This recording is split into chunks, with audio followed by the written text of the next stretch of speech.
وجاء ربك والملك صفا صفا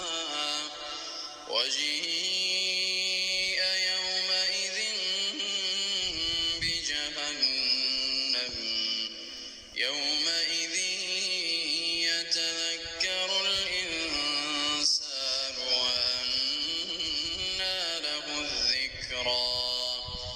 يقول يا ليتني قدمت لحياتي فيومئذ لا يعذب عذابه